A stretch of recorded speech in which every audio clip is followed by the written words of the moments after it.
Allampati Vijayalakshmi, Machilipatnam parliament అధికార ప్రతినిధి. మహిళలు మీద దాడులు జరగటం అనేది జగన్మోహన్ రెడ్డి ప్రభుత్వంలో ఆనవాయితీ అయిపోయింది. చంద్రబాబు నాయుడు గారి గవర్నమెంట్లో మహిళల మీద దాడి జరిగి ఒక మైనర్ బాలిక మీద రేప్ జరిగితే వాడంతటికి వాడు ఆత్మహత్య చేసుకునేటట్టు బాబు గారు గవర్నమెంట్లో చేశారు. ఇవాళ దిశ చట్టం అంటున్నారు. మీరు గొల్లపూడిలో వేల కోట్లతో పెట్టి హంగు ఆర్భాటంగా దిశ చట్టం చేశారు. దిశ చట్టం ఎవరికి ఉపయోగపడింది? ఎవరికి ఉపయోగపడలేదు. నీ ఇంటి పక్కన ఒక అందురాల్ని రేప్ చేసినా కూడా జగన్మోహన్ రెడ్డి ప్రభుత్వం మహిళలకి ఎటువంటి న్యాయం చేయలేదు. ఈ గంజాయి, ఈ మాదక ద్రవ్యాలతో యువతని పెడద్రోవ పెట్టించి వాళ్ళతో అత్యాచారాలు, అఘాయిత్యాలు చేయడానికి కూడా జగన్మోహన్ రెడ్డి ప్రభుత్వం ఒక కారణమైంది. అయితే జగన్మోహన్ రెడ్డి గారు నిన్న షర్మిలను విమర్శించడం జరిగింది. పసుపు చీర కట్టుకుని చంద్రబాబు గారి దగ్గర మోకరిల్లి చంద్రబాబు నాయుడు చెప్పిన స్క్రిప్ట్ చెప్తున్నాను అంటే మహిళల పట్ల గౌరవం ఎలా ఉంది? నీకు మహిళల ఎట్లా గౌరవం ఎట్లా ఉందో ఇప్పుడే తెలుస్తుంది. సొంత చెల్లినే నువ్వు రోడ్డుకి ఇడిచినాడివి.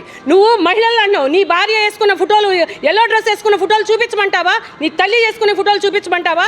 ఇవాళ వైఎస్ షర్మిల గారిని నువ్వు ఎందుకు అనాలి? నువ్వు సొంత చెల్లినే అంటప్పుడు ప్రజలను నువ్వు ఎందుకు అనవు? నువ్వు ప్రజలను కూడా అనగలగ సమర్థుడివి.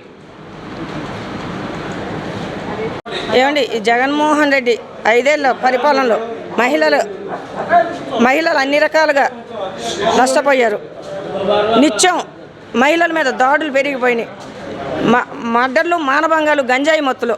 కానీ మహిళలకు రక్షణ కల్పిస్తారు అని చెప్పేసి వాళ్ళ అసెంబ్లీలో వాళ్ళ ఎమ్మెల్యేలు ఎక్కడ ఏ మహిళకు అన్యాయం జరిగినా గన్ కంటే జగన్ ముందొస్తాడన్నారు. గన్ను లేదు, జగను లేదు.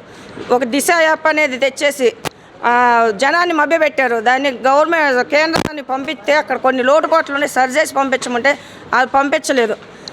వీళ్ళకి నిజంగా మహిళల మీద చిత్తశుద్ధి ఉంటే ఆయా దివ్య చట్టాన్ని సరిచేసి ఆమోదం తీసుకోవాలి కదా. లేదు. ఇదే చంద్రబాబు నాయుడు గారి గవర్నమెంట్లో అయితే మహిళలకి ఏ రక్షణ ఉండదు. ఈరోజు మహిళల ఉన్నతి కావాలన్నా, మహిళల మీద జరిగే దాడులు ఆగాలన్నా, మహిళలు ఆర్థికంగా బలోపేతం కావాలన్నా మళ్ళీ బాబు గారిని రప్పించుకోవాల్సిన ఆవశ్యకత ఎంతైనా ఉంది.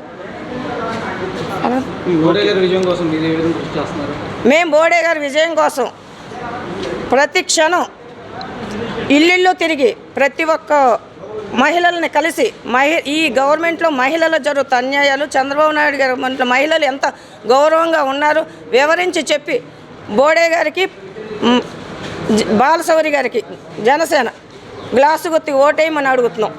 మేము ఎలక్షన్ అయ్యే వరకు ప్రతి క్షణం విశ్రమించకుండా కష్టపడి కూటమి అభ్యర్థులను గెలిపిస్తాం. కూటమి బలపరిచిన అభ్యర్థులను గెలిపిస్తాం. మీ పేరు?